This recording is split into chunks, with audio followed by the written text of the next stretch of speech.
Matapang na sinagot ng ilang senatorial aspirants ang may init na katanungan sa ikalawang episode ng Sukatan.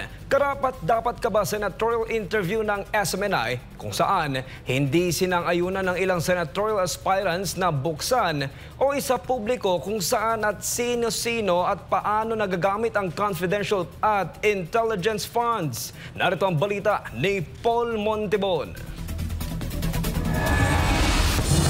Pabor ang independent senatorial aspirant ni Attorney Angelo de Alban kaugnay sa pagbabawal na buksan ang confidential at intelligence funds ng isang opisyal o ahensya ng gobyerno. Naniniwalang abogado na dapat maintindihan ng publiko at sino mang kritiko na hindi dapat na isa publiko kung sino at saan ginagamit ang pondo dahil lamang sa usapin ng transparency. Ani de Alban, kaya tinawag na confidential dahil hindi ito dapat na isinasa publiko ng basta-basta na lamang sa ngalan ng transparency.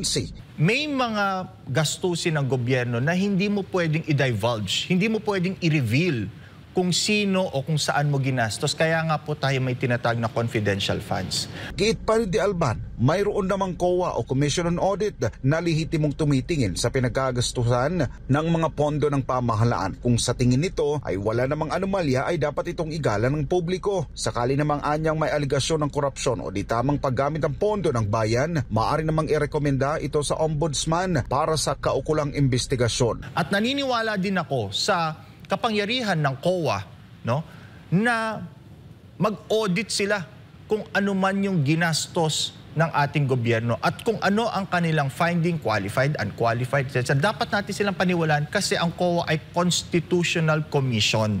Napakahalaga po na magkaroon tayo ng auditing para malaman natin kung saan pumunta ang ating pera. Kung may tiwala tayo sa COA, dapat nating pagtiwalaan ng kanilang findings. Ngayon, kung meron naman pong aligasyon, no, ng pagdispalko o hindi tamang paggastos, ay nandyan naman po ang ombudsman. Kung sakasakaling magkaroon ho ng problema, ang ombudsman po ang mag-iimbestiga at ang ombudsman could file a case again. Sa husgado na naman po tayo, Sandigan Bayan Uman yan o RTC man po yan. Matatandaang naging kontrobersyal ang isyu ng confidential funds sa tanggapan ni Vice President Sara Duterte dahil sa kabiguan nitong sabihin sa Kongreso kung saan napunta ang confidential at intelligence funds nito. Gayunpaman, paulit-ulit na kinumpirma ng COA na walang anomalya sa mga pondo ng tanggapan ng pangalawang Pangulo. Samantala, taos-pusong nagpaabot ng kanyang pasasalamat sa de Alban sa Sukatan senatorial interview dahil sa malaking oras na ipinagkaloob nito sa mga kagaya niyang walang makinarya at sapat na pondo pero baon-baon niya ang magagandang programa at proyekto na kailangan ng publiko.